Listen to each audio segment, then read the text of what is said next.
Hi, it's Paul here from Copy Cognition, and in this video we'll be looking at where to find datasets. Well, there are many places that you can find datasets. The most obvious place or the first place one will probably look are dataset repositories. There are quite a few of them, but the one that sticks out most, or the one you'll probably come across most, is something called Kaggle. Now, Kaggle is a great repository. It's got tens of thousands of datasets. But the good thing about Kaggle is a lot of these datasets are open source. What do I mean by that? It means they're free. You freely, generally, obviously check the license, you can generally use the information inside these datasets to produce your articles, etc. So, what can we look at with these datasets? So, what sort of things can we find? Well, if we look at the trending datasets here, you'll see that instantly you've got quite a variety of datasets. So here, for example, we've got basketball, credit card fraud. Both of those could be interesting for sports niche, for finance niche. Credit card fraud, particularly if you're sort of doing credit cards in the credit card niche for getting people to swap credit cards or take up credit cards. Great article to write, great information, and only updated 2 weeks ago. In fact, we can have a look at this one while we're looking at it. Because what Kaggle actually does for you is it provides you with quite a lot of information about what is inside this data set, which, say, for other sources that we'll look at in a few minutes, might not necessarily do so. You'll have to do a lot more digging yourself. But Kaggle provides you with this, and they also provide you with some basic analysis. So here we know we've got 7,500 unique values inside this database, and it's giving you a set of sample data, some of the problems that you've got. Okay, if we go back, let's have a look at something else. Trending datasets. Let's look at, say, computer science, for example.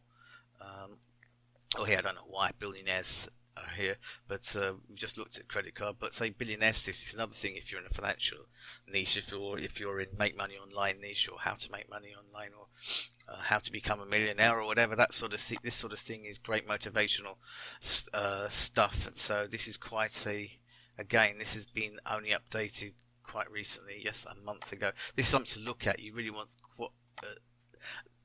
data sets that are quite recent, or as recent as possible for that particular topic, let's say. I mean, some things aren't necessarily as important, but this would probably be quite important to be right up to date, and you could renew it and rewrite it every year if the data set is kept up to date, and reflect any changes that the data shows, or ChatGTP shows you that the data shows. But here you can see there's quite a lot of key features inside the data. It even gives you potential use cases and potential angles before we even start. And then finally, it'll give you a little bit of detail about some of the information. So there's, just another good example. And as you can see, there's a nice big download button. To get the data, you would have to sign in, but it's free to be registered and sign in.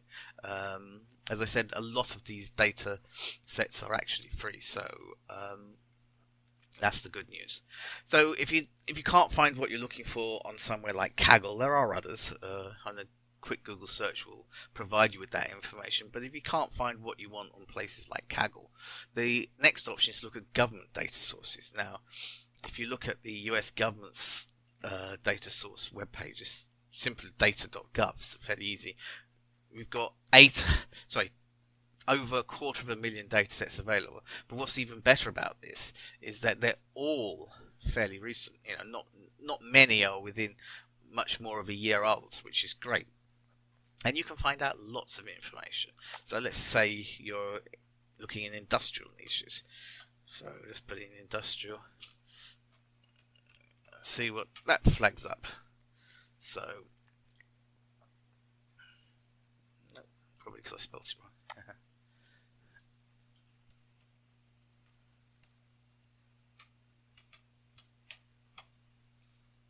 It's better.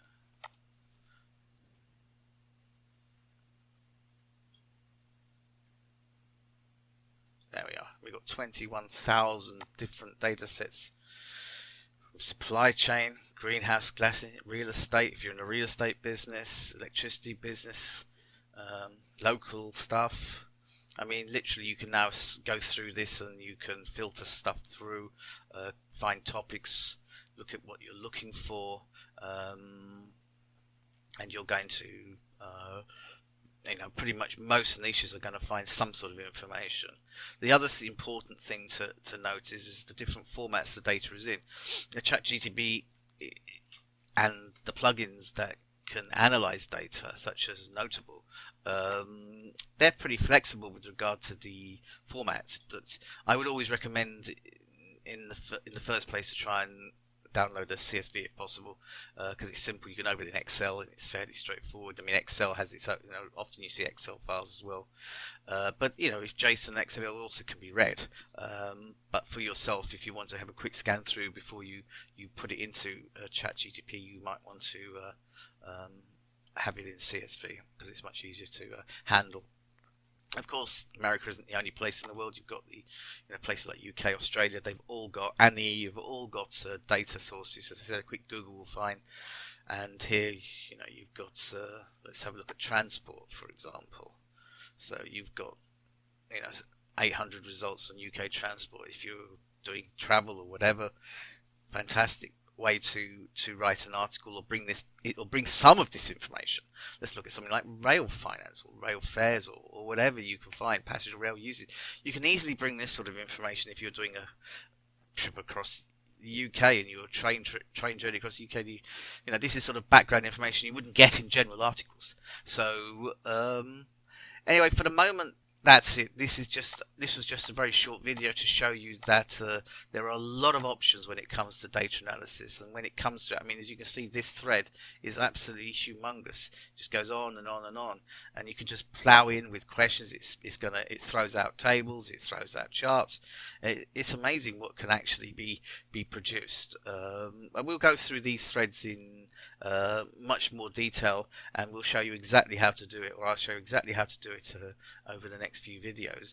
But the next video will be on, once we've got the data, we've chosen the data, I will assume you've chosen data, is how you first of all deal with the data, because unfortunately it's not just as simple as throwing the data into a ChatGTP and hope it will work. Yes, you can do that, but ChatGPT, the answers it's going to come up with aren't going to be great. So what you have to do is you have to persuade or to present ChatGPT PC, like ChatGTP as a, sorry about that, tongue twister there, as provide it with its role as a data scientist, and all of these factors will look at how you set it up to provide you with the best possible results. So this would involve custom instructions and sometimes just general instructions and turning off custom instructions depending on what you're trying to achieve, and the role that you want the ChatGTP to play, how you want it to look at your data, how you want to clean up your data, because what you're going to find, as I said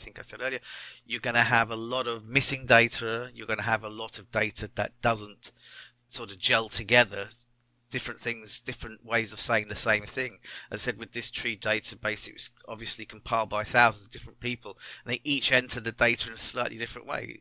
Great, but it needs tidying up, and actually that's quite a big job, but it's a job worth doing that we'll look at in the next video, because once you've got that, you're going to get far better results. So until next time, I shall say goodbye and see you shortly.